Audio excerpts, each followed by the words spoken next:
नमस्कार, आचरण के साथ मैं हूं टीएन मनीष, हाजिर हूं आज का मुद्दा लेकर। आज का मुद्दा समर्पित है ग्वालियर की माटी से निकले एक ऐसे सपूत पर जिसे लेकर पूरी दुनिया नाज करती है। जी हां, हम बात कर रहे हैं स्वर्गीय माधवराव सिंधिया की, जिन्हें चाहने वाले बड़े महाराज के तौर पर आज भी बहुत सम्मान से पुकारते हैं, याद रखते हैं। आज उनकी 80वीं जयंती देश और दुनिया मना रही है। दरअसल माधवराव सिंधिया राजवंश में 10 मार्च 1945 को जन्मे थे। मां से राजनीति की विरासत उन्होंने ली। उसके बाद 70 के दशक में युवा माधवराव संसद पहुंचे और एक के बाद एक सीढ़ियां वो चढ़ते चले गए। तो आइए शुरू करते हैं माधवराव सिंधिया पर समर्पित आज का हमारा ये विशेष मुद्दा। दरअसल माधवराव सिंधिया एक करिश्माई नेता हुए। उनकी गाथा बहुत ही अनूठी है क्योंकि उन्होंने जन सेवा की परंपरा को अपना लक्ष्य बनाया। विकास उनके केंद्रीय भाव में हमेशा रहा। उनकी छवि में शाही वंश का गौरव था। राजनीति में शिष्टाचार और दूरदृष्टि का अद्भुत संगम रहे स्वर्गीय माधवराव सिंधिया। एक ऐसा नाम जो भारतीय राजनीति में गरिमा और कार्य कुशलता का पर्याय आज तक माना जाता है। माधवराव सिंधिया ने 10 मार्च 1945 को ग्वालियर के अंतिम शासक जीवाजीराव सिंधिया के यहाँ जन्म लिया। उनका जन्म मुंबई में हुआ था, लेकिन माधवराव की परवरिश जैसे जैसे बढ़ी तो उन्होंने जो संस्कार लिए, उन संस्कारों की झलक उनके व्यक्तित्व में हमेशा ही नजर आती रही। ग्वालियर के राजघराने में जन्मे माधवराव सिंधिया का जीवन शुरुआत से ही नेतृत्व और सेवा की प्रेरणा से भरा था। उनके पिता जीवाजीराव सिंधिया ग्वालियर के अंतिम महाराजा थे। माधवराव ने अपनी स्कूली शिक्षा दून स्कूल देहरादून से हासिल की और फिर हायर एजुकेशन के लिए इंग्लैंड के विख्यात विंचेस्टर कॉलेज में गए। राजनीति में उनके प्रवेश और सफर की अगर बात करें तो ये गाथा भी बहुत रोचक है। 1971 के चुनाव में संसद पहुंच गए थे युवा माधवराव सिंधिया और उनके भाषण ने तमाम बड़े नेताओं का ध्यान अपनी तरफ आकर्षित किया था, क्योंकि 26 साल की आयु में युवा माधवराव जब पहली मर्तबा जनता के प्रतिनिधि बने तो कांग्रेस के टिकट पर चुनाव जीतकर लोकसभा पहुंचे और यहीं से शुरू हो गया बड़े महाराज का शानदार राजनीतिक सफर। 1977 में जब देश में राजनीतिक उथल पुथल मची तब वे जनता पार्टी के साथ जुड़े, लेकिन 1980 में दोबारा कांग्रेस में लौटे और इंदिरा गांधी के विश्वस्त सहयोगी बन गए।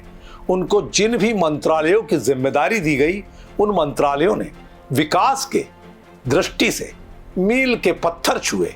और माधवराव ने, अगर हम रेल मंत्रालय की बात करें, तो इतनी महत्वपूर्ण योजनाएं दी कि आज भी लोग उनकी दूरदृष्टि को ध्यान रखते हैं।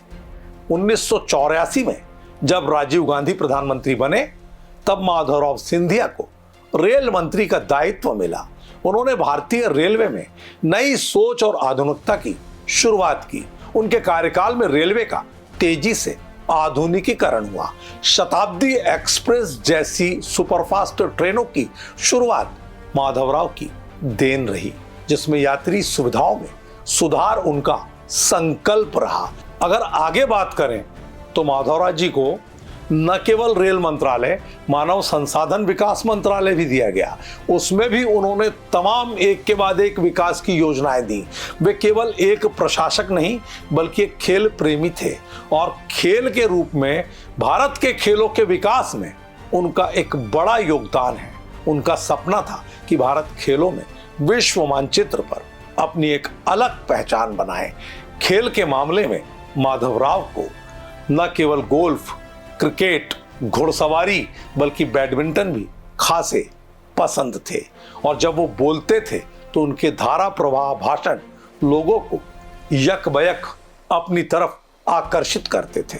माधवराव सिंधिया राजनीति में विनम्रता, संतुलन और विकास के लिए आज भी जाने जाते हैं। वे एक जनप्रिय नेता थे जो ग्वालियर और गुना शिवपुरी इलाके के लोगों के दिलों में बसते थे। उनके व्यक्तित्व में राजसी ठाट के साथ साथ जननेता की एक सहज सुलभ भावना भी हमेशा रही। वो किसी भी छोटे से छोटे कार्यकर्ता तक को नाम से पुकारते थे और जरूरत पड़ने पर बिन बताए अचानक उसके घर पहुंचकर उसे भी अचंभे में डाल देते थे। 30 सितंबर 2001 को वो मनहूस दिन भी आया जब भारतीय राजनीति ने एक चमकता सितारा खो दिया। एक विमान दुर्घटना में माधवराव सिंधिया की असमय दुखद मृत्यु हो गई। ये खबर पूरे देश के लिए गहरा आघात साबित हुई। माधवराव सिंधिया के निधन से भारतीय राजनीति में एक बड़ा खालीपन आया जिसे भर पाना वाकई में बहुत कठिन था। लेकिन उन्होंने अपने 3 दशक के राजनीतिक जीवन में जो कुछ दिया वो आज भी विरासत के तौर पर जीवित है, क्योंकि अब उनके सुपुत्र भारत सरकार के केंद्रीय मंत्री ज्योतिरादित्य सिंधिया अपने पिता के नक्शे कदम पर चलते हुए न केवल सरकार की आंखों का तारा है बल्कि जनता के बीच भी अपने लगातार विकास से जुड़े कामों के लिए ज्योतिरादित्य सिंधिया लोकप्रिय हैं।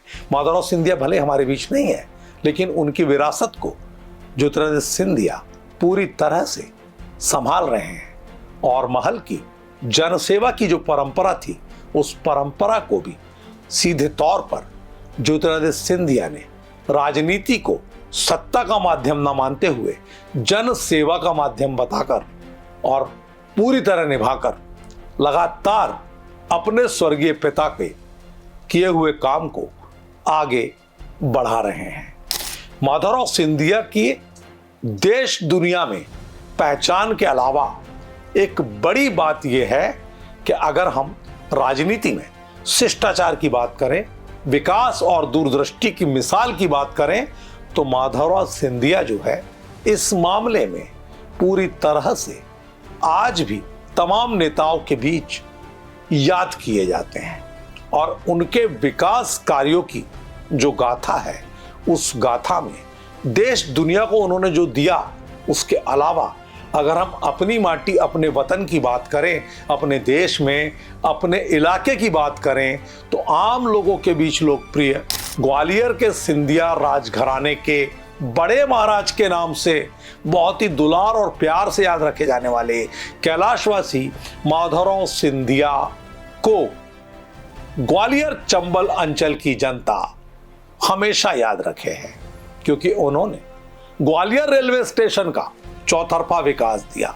औद्योगिक मानचित्र पर ग्वालियर को इस तरह स्थापित किया कि वे देश और विदेश से बड़े कारखाने और कारोबारी घरानों को बानमोर और मालनपुर जैसे औद्योगिक इलाके विकसित करते हुए यहाँ पर इकाइयाँ स्थापित करने के लिए न केवल मना पाए बल्कि उन्होंने बड़ी बड़ी यूनिट्स यहाँ पर लगवाई ताकि ग्वालियर चंबल की जनता को लगातार एक अच्छा रोजगार मिल सके, हमारा युवा अपनी प्रतिभा के साथ पलायन को बाध्य ना हो।